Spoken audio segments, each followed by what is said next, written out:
Journey to Becoming podcast is all about the changes, transitions, and transformations we encounter on our journey to aligning with purpose and living life with intentionality, fulfillment, and impact.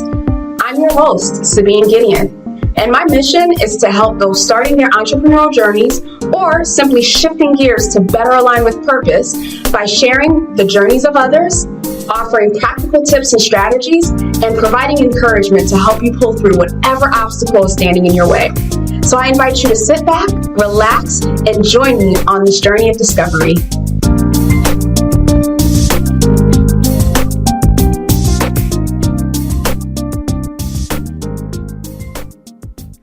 Joining me today on the Journey to Becoming podcast is Robyn White. Robyn is the founder of the Boss Yourself First program, established in 2017 to address the need to bridge the self-leadership gap. As a professional certified life coach and Mastermind facilitator, she works with individuals and teams to develop self-leadership skills that create authenticity and impact. I am so excited to welcome you to the show today, Robyn. Thanks, Sabine. I'm delighted to be here. You always inspire me, you and your work. So what fun to get to sit down and have a chat with you. Oh, thank you. Thank you so much. And you know, every week I say, I'm so excited to have you here. And usually I genuinely am, but today I am uber excited. Robyn is a dear friend of mine who I met through the power of networking on LinkedIn and have since really been a true partner and supporter of each other in our businesses and our personal lives. And, you know, she has overcome quite a bit. And continues to overcome quite a bit. And I'm excited to hear you share your journey with the audience. So without further ado, Robyn, tell us a little bit about yourself and your journey to becoming this self-leadership guru that helps both teams and individuals. Okay, well, my background is psychology, so organizational leadership, things like that have always interested me. But I really thought I was going to go in the direction of getting my master's in counseling. And then around, 2013-ish, I had a really bad knee injury that resulted in a major surgery. And I wound up needing months of physical therapy. And so I was going 3 times a week for probably 3 or 4 months of physical therapy to recover from this surgery. Well, I promise there's a point.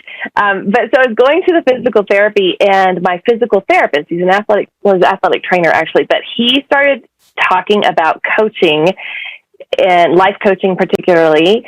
And I'd heard of life coaches. I hadn't really pursued it with a serious thought, but he recommended a book called Halftime. And I read that, and it really introduced me to the idea of coaching. And so I hardly ever go halfway into something. I kind of have to research it to death. I'm kind of like that. And so I did. So book after book, I started immersing myself into the world of coaching, and I loved it. I love the forward focus of it. I love the movement to it. And it's not that counseling isn't important. It's so important. But I really, really loved and found energy around coaching. And through that, I developed the realization that self-leadership was crucial, and we have often experienced a gap in that self-leadership. It's not something that's really taught in schools necessarily. I do think schools are coming around. We're starting to get some awareness around that, but it's something that really helps us navigate our own journeys. Absolutely. So, you know, the concept of self-leadership, like most of the things that we hear, right, it can either resonate with people or people are like, oh, okay, well, that sounds simple, but we both know self-leadership isn't always simple. So if you wouldn't mind, share with us a little bit about what is self-leadership and how do you support others in these self-leadership practices? There's a lot of different definitions, and I don't want to make it too complicated, but there's a definition by Dr. Michelle Browning that I really like, and it's a little more involved maybe, but self-leadership is having the developed sense of who you are, what you can do, and where you're going, coupled with the ability of influencing your own communication, your emotions, and your behaviors to get there. It's influencing yourself. I mean, I think the big leadership definition, the super simple big leadership definition, is influencing yourself and others. So self-leadership is that influencing yourself to get where you want to go. I think there are kind of three pillars of self-leadership. There's awareness and strategies and management. And so some of the things that we do is first, we're always going to be expanding awareness and deepening the learning. And this goes with individual levels as well as team development, cultural levels. So some specific things is just that creating awareness. I use an assessment that I particularly enjoy called Right Path. And there's other assessments out there too, but this is the one I work with most. And it's just a nice objective way. It doesn't feel really threatening to do some of this expanding awareness around what are your hardwired strengths, the things you're born with that are easy for you to do, and then what are the areas that are a little bit harder to do. And you deepen the learning by taking some insights and applying that. For example, when you do things that are easy for you, they require less energy. So you can sort of manage your energy a little bit, knowing the things that are more of a struggle, they're going to take more energy. You plan them at the time of day when you're going to have more energy to do them. So I think that's a nice low-key entry point. But then we just continue to expand awareness around emotions, getting awareness in emotional management. What are your triggers? What are your thoughts? And how do you manage and adjust your thoughts? This can go individual and expand out to a team level as well. As it relates to this work, how has this exposure to this particular discipline and to this work specifically impacted you and your own identity and how you show up in the world? That's such a good question. And I have to say that some people think coaching is sort of fluffy, but it's not, because you have to do the work yourself before you ever show up and do it with clients. So it is a journey, and creating that awareness is so not comfortable. It's really uncomfortable. The bigger you expand that awareness, it's a challenge. And sometimes motivating yourself to do that is not always easy. And I will tell you this, I have now had a coach in my life, a personal coach, for 6 years. And I really don't want to be without her.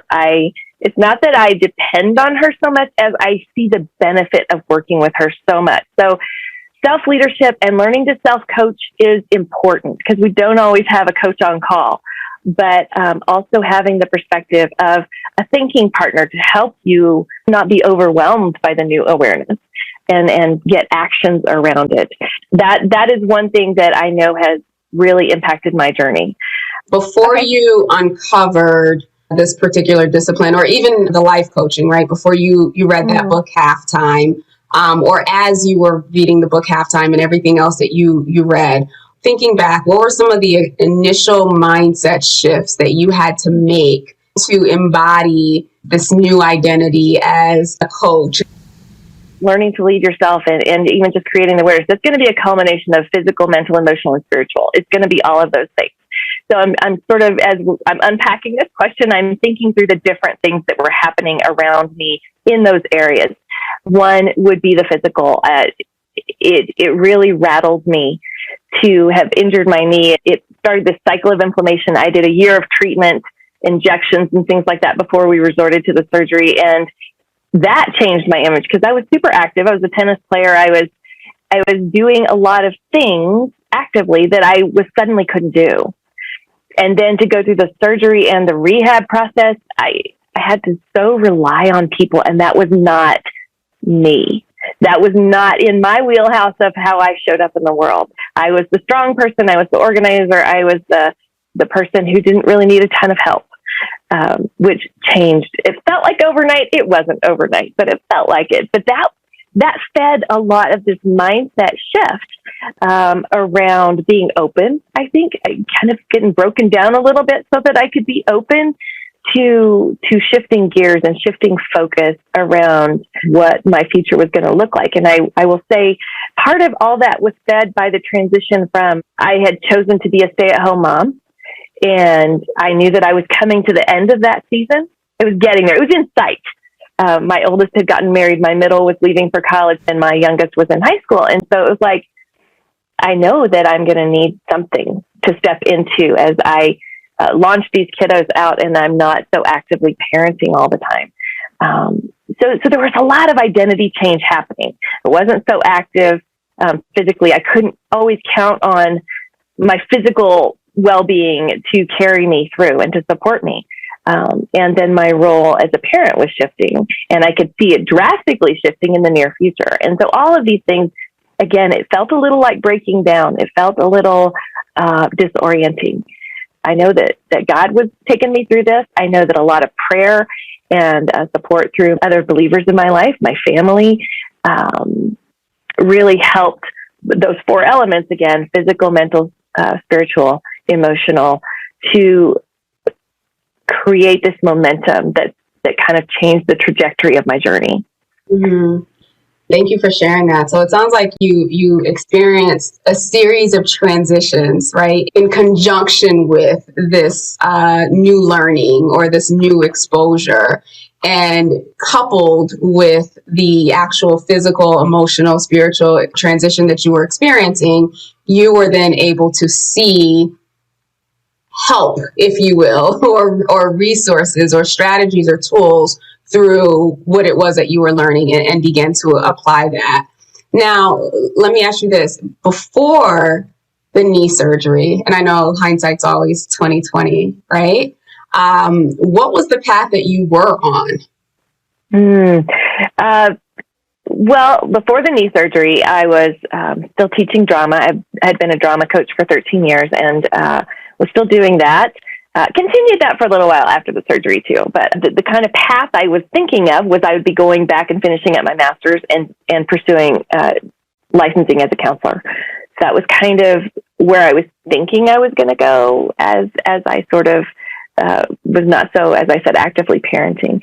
And then I guess I didn't change trajectories that much, but I did a little bit because I wasn't necessarily thinking entrepreneur. I wasn't necessarily thinking of starting my own business. But that kind of went with coaching at the time. Mm-hmm. So some of the words that you used earlier to describe your identity or how you saw yourself was the strong one, the organized one, the one who, figured things out, the mom, right? The one who's the nurturer. And it seemed like all these things were catalysts to your transformation, and not necessarily moving completely away from being those things, but evolving in the way that you showed up in those identities, or evolving in the way those identities presented themselves in your life. Really appreciate you tuning into this week's episode of the Journey to Becoming podcast. Taking a quick break to extend an invitation to my Facebook group, The Tribe of Courageous Leaders. The group exists to support ambitious, impact-driven leaders in their development, both personally and professionally. As a member of the free group, you'll have access to weekly live trainings on topics ranging from mindset, time management, productivity, leadership, to money management and business strategy. The group is tailored for those who love to learn and want to do so with other like-minded professionals. So again, I invite you to head on over to SabineGideon.com/tribe to claim your spot, and be sure to catch the weekly live trainings on Wednesdays. Dates and times are shared and updated within the group, so be sure to join. I look forward to welcoming you to the community and have included the link to the tribe right down below in the show notes. Now, back to the show.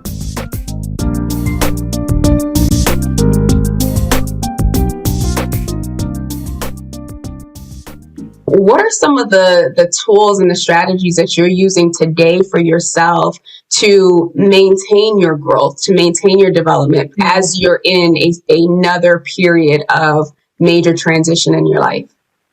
That's such a good question. I think it's still the four approach. I don't mean to sound repetitive, but so let's think about the things I'm doing in those four areas. One is continued learning. Learning is, I know that that's one of my super high values. I will always be learning. You know this about me because we learn together on a lot of things, but to continue to learn, to seek out ways to become a more effective coach, to continue learning and standing on the shoulders of those who are around me, who are experts in the field, continue seeking challenges and opportunities in my business. So that stretches me in so many ways, the technology of it. which is always a stretch for me. And that, I guess, is also about the learning. It's not always my favorite thing to learn, but I am always learning in the areas of technology, making sure that I am doing the self-care stuff that I need to do. And that doesn't just mean hot bubble baths, although I like them. I'm not opposed to bubble baths, but I'm just saying self-care in that I'm getting time in pursuing activities and margin around my spiritual life, that I'm feeding my spirit, that I am seeking out relationships and connections that support me emotionally, and and it's not a one-way street. I get to support too, because that also feeds you. It's supporting others.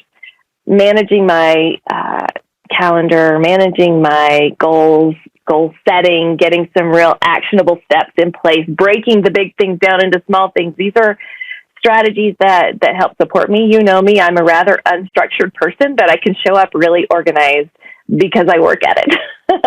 I put that energy there. The podcast, I haven't mentioned the podcast, but that was a stretch for me. It was a challenge that I took on to continue to play with this area of self-leadership. I'm working on writing a book, and hopefully we'll finish that up this year and get it out the door. But so yeah, I think I just continue to seek new challenges, and I continue to be fascinated by leadership and self-leadership, and I love connecting with people, prioritizing relationships so that carries over personally and professionally. Again, those 4 areas. And physical, I didn't talk about physical, but yeah, trying to consistently show up for myself, getting the exercise that I need. I had another health issue that came up in 2019 around my throat. And so I have throat exercises, but I do vocal exercises to maintain that health. So that's kind of the strategies that I incorporate. Love it.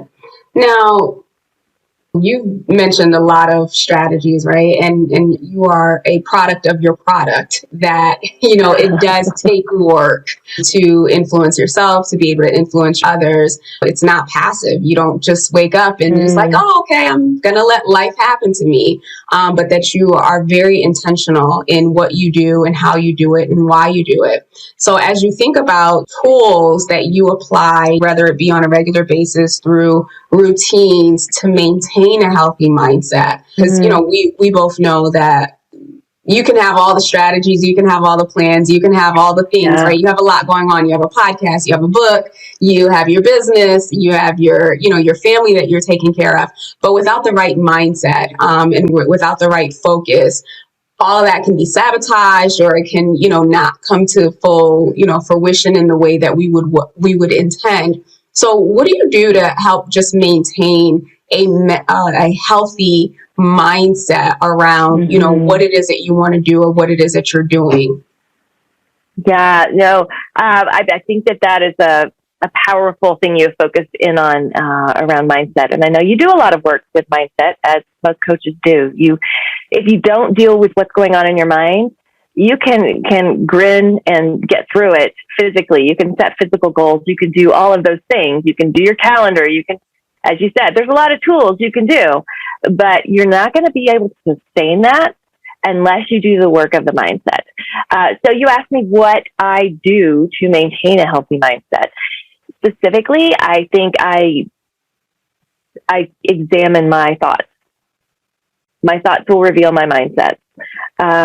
And so I really closely watch my thoughts. I journal. That's one thing. I talk to my coach. That's another way I examine them. I talk to my spouse and even my adult children to help me get new perspectives.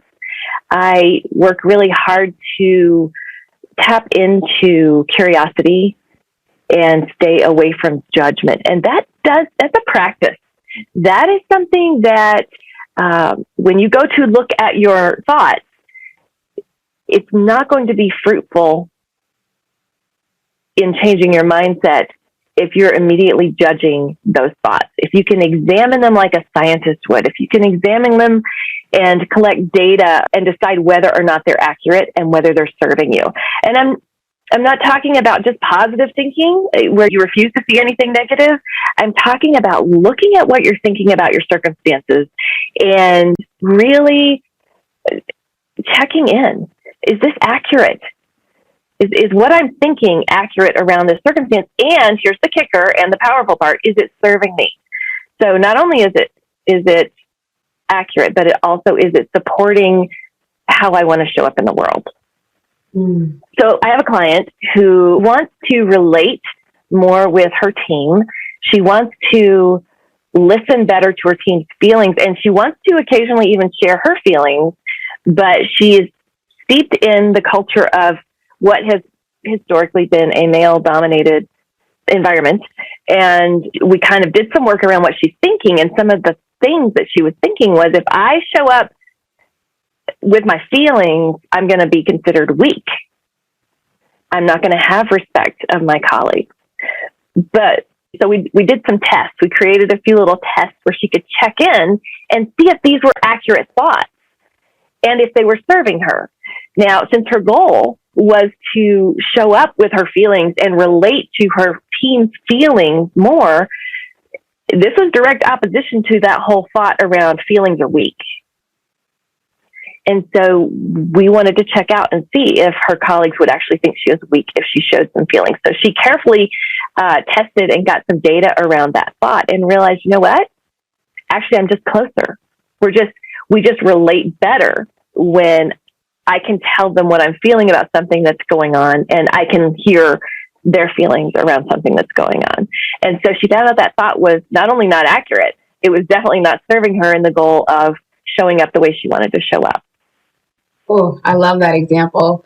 So much that you shared that I definitely want to unpack. The example that you gave about your client, most of us who've been in a working environment or any environment for that matter, especially women, tend to feel that way or have felt that way. The feeling of not being able to show up as you sincerely in different environments. And so I love the fact that you created that space for her to examine, to test, and then reframe, or better yet, determine what she wanted to believe based on the evidence that she now had around her showing up as her authentic self, with feeling focused on connection with her team. That is an amazing example.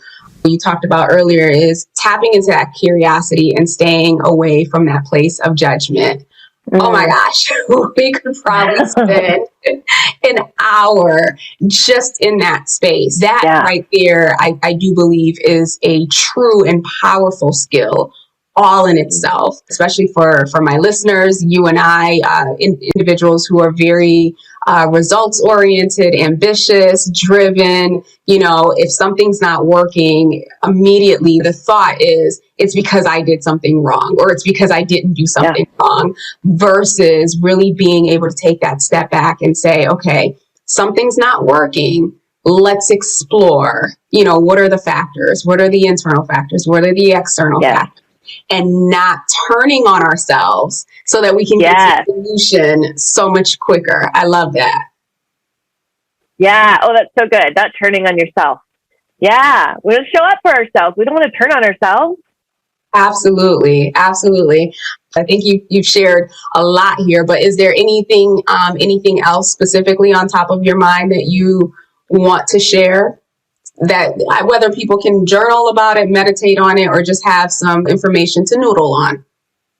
Yeah, thanks for that opportunity. A couple things are coming forward for me. One is it's my pet peeve at the moment, because I've had several clients, and it's funny how themes kind of show up. Several clients who say, well, I don't really need a leadership coach or leadership development. I'm not a leader. And what I want to make sure you're hearing is that leadership is an identity. It's not a position. It's not about what your job title is. It's about the ability, remember our definition, the simple definition, the ability to influence yourself and others. That's leadership. So that's kind of one of my soapboxes right now. And then the other thing, I think I talked about the 3 pillars around awareness and management and strategies. And it all starts with that awareness. You can't grow and develop something you don't even know about. So I think everything starts with awareness. And as you said, that key of not judging yourself, not jumping into judgment or condemnation, staying curious in creating that awareness. So I do have something for your audience. It's the 3-week self-awareness journal challenge that I want to make available as a resource for your listeners. Okay, awesome. Thank you for that. And so Robyn's 3-week self-awareness journal challenge will be included in the show notes. One of the things that I do want to share here is that I really do appreciate your take and your perspective on what leadership is. For so many years, and even to this day, right? There's the prescriptive, very like hard skills, like this is what you need to be a leader. And in actuality, it's an innate ability. I've been on my soapbox about this lately as well. For those of you who, have been reading my posts or even in my Facebook group, leadership is innate in each and every one of us. It's a matter of drawing it out. Yes, you can strengthen it with, some of these hard skills, but it's not tied to a position. And I love the way that you stated that it's an identity. It's an identity that's inherent in each and every one of us. If you're listening to Robyn and I and you're doubting whether or not you are a leader or whether or not you have what it takes, I say this all the time. We are leaders in our homes. We're leaders in our businesses. We're leaders in our communities. We're leaders in every environment that we step into. So definitely, tap into the resource that Robyn is providing for you here, and definitely check her out, on the Boss Yourself First podcast, and certainly on her website. All of that information will be shared in the show notes. So Robyn, before I let you go, I just have a couple questions for you. Okay. So, looking back, right, if you could go into this time machine and you can go back to a younger version of you and you can give little Robyn a valuable piece of advice, what would you share with her? Let's see. I want to give it some thought here. I got to figure out which stage of younger. There's get to be my age, there's a lot of youngers. I think that I would go to probably young adult Robyn, post-college maybe. Anyway, I would just let her know that the future's good. It's not easy, but it's good. And to keep moving forward. Just keep moving. Stay focused on those 4 areas and keep moving and know it's going to be okay. It's all going to be good. Love it. Love it. Keep moving forward. I love that you said the future is good. It's not easy, but it's good. And that is the truth about all of our journeys, right? Regardless of how it started, regardless of what point we are in it right now, there have been good moments, there have been valleys, there have been mountaintops, and, it's the journey of life. Lastly, where can our audience connect with you? Oh, that's easy. BossYourselfFirst.com is the website. And you can also email me at Robyn@BossYourselfFirst.com. You can find me on LinkedIn, as Sabine did, and Facebook. Yeah, and Instagram. Yeah, all the things. All the things. And those links to connect and handles are in the show notes. So please be sure to connect with Robyn. Let her know that you heard her on the Journey to Becoming podcast. Take the challenge, do the 3-week challenge, see how that works out for you. And certainly reach out to her if you have questions about additional services. And Robyn, I believe you mentioned there is a book that will be out some point this year. Do you mind sharing with us what the title of that book is? No, I don't mind sharing. This is just for you listeners. You need to know that this is Sabine holding my feet to the fire, saying, "Get this done, woman." Yeah, the book is called 3 Permissions, and it's just talking about the permissions we need to actually give ourselves to create authenticity and impact in the way that we show up. Love it. And what are those 3 permissions? Those 3 permissions are the permission to feel our feelings, permission to fail as we continue moving forward, and permission to fly, because sometimes we really are our biggest obstacle to success.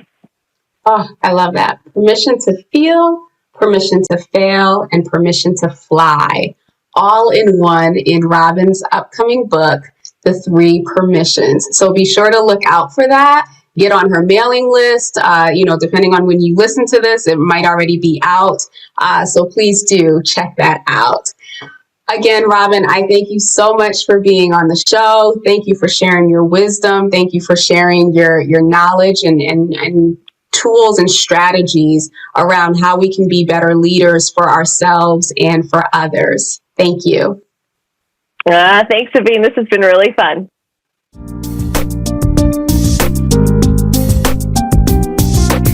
Thank you so much for tuning into this week's episode. I hope you were able to grab a few nuggets and some action items that you can begin implementing this week. I'll be back next week with some more actionable tips to help you along your journey of transition, change, and transformation. In the meantime, please be sure to subscribe and leave a comment on the platform of your choosing. And if you really enjoyed this content, go ahead and share it with your network. Share it with a friend, a family member, whoever it is you know that might benefit from the information that was shared today. Until next time, have a wonderful and purposeful week.